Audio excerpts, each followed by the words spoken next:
Vote গণনা শেষ হতে না হতেই ধুন্ধুমার কাণ্ড ব্যারাকপুরের গণনা কেন্দ্রে।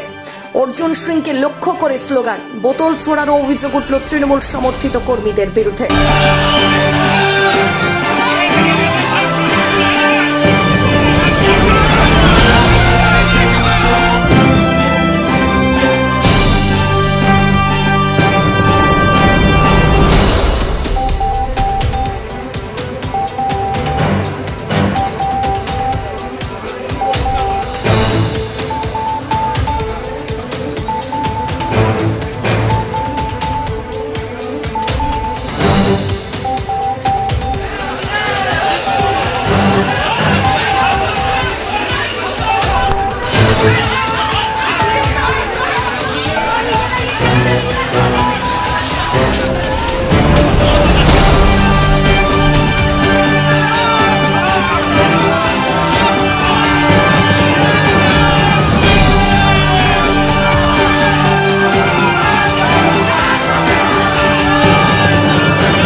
এই বিষয়ে কি বললেন অর্জুন সিং শোনাবো।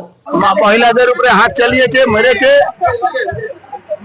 এখনো গণনা কমপ্লিট হয়নি। ওরা ভাবছে আমাদেরকে গালাগালি করে তাড়িয়ে দেবে, আমরা চলে যাব। আমার জয় আসা না আসা আলাদা জিনিস। ভোট যতক্ষণ কাউন্টিং হবে ততক্ষণ আমরা প্রত্যেকটা স্লোগান দেওয়া হচ্ছে, তাহলে প্রশাসনের ভূমিকা কি? যে কোনো সময় তো প্রশাসন তো সকাল থেকে ভূমিকা দেখেছেন। প্রশাসন তো ওদেরকে মদত করে ওই পোস্টাল ভোটে জেতাবার চেষ্টা করছে। প্রশাসন মদত করে আমাদের কর্মীদেরকে বের করে এসব হচ্ছে। এখানে অনেক মহিলা কর্মী ছিল। হ্যাঁ, মহিলা কর্মীরা আছে, এখনো আছে। তাদের মধ্যে বোতল ছিল। তাদের মধ্যে তো ওরা মহিলার মুখ্যমন্ত্রী দল করে তো মহিলাদেরকেই তো মারে। সংবাদ মাধ্যমকে বাইন্ডিং এ রেখা যায় যাতে কারচুপি করতে পারে। কারচুপি কতটুকু করেছে সেটা তো পরে দেখা যাবে, কিন্তু পোস্টাল ব্যালটে ব্যাপক কারচুপি করার চেষ্টা করেছে। স্মার্ট ওয়ার্ল্ড জোনপুর ও কাঁচরাপাড়ায় সাফল্যের পর কালনায় আমরা হেয়ার বিউটি স্পা এবং grooming specialist. Smart world professional family salon, 2 নম্বর সিদ্ধেশ্বরী লেন কাঁচরাপাড়া, শিমুলতলা জোনপুর কাঁচরাপাড়া এবং আমাদের নবীনতম সংযোজন কালনা শিমুলতলা অম্বিকা অ্যাপার্টমেন্টের স্টেশন রোডের নিকট।